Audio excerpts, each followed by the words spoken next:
భానుడి సెగలకు తెలుగు రాష్ట్రాలు అగ్నిగుండంలా మారాయి.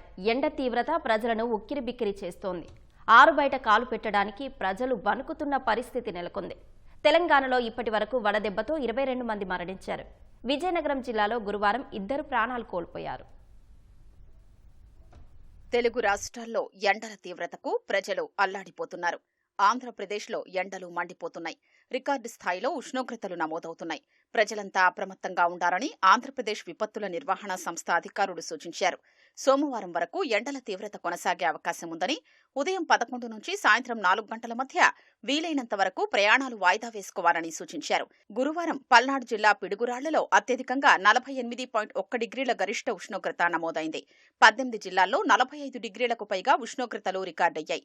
నేడు 15 మండలాల్లో తీవ్ర వడగాల్పులు, 219 మండలాల్లో వడగాల్పులు వీచే అవకాశం ఉందని విపత్తు నిర్వహణ అధికారులు తెలిపారు. అంటే దీనికి బలమైన కారణం ఏంటంటే పొడిగాలులు రాజస్థాన్ నుంచి వస్తున్నాయి.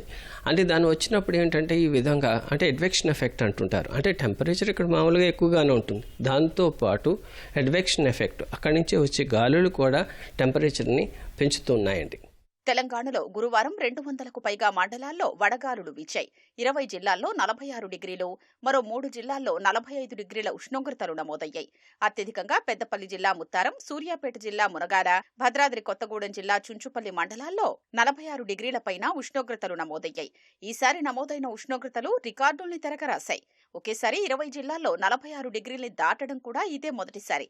ఒకేసారి 244 మండలాల్లో వడగాలులు నమోదు కావడం ఇదే తొలిసారి. అత్యధికంగా సూర్యాపేట జిల్లాలో 28 మండలాల్లో వడగాలులు వీచాయి.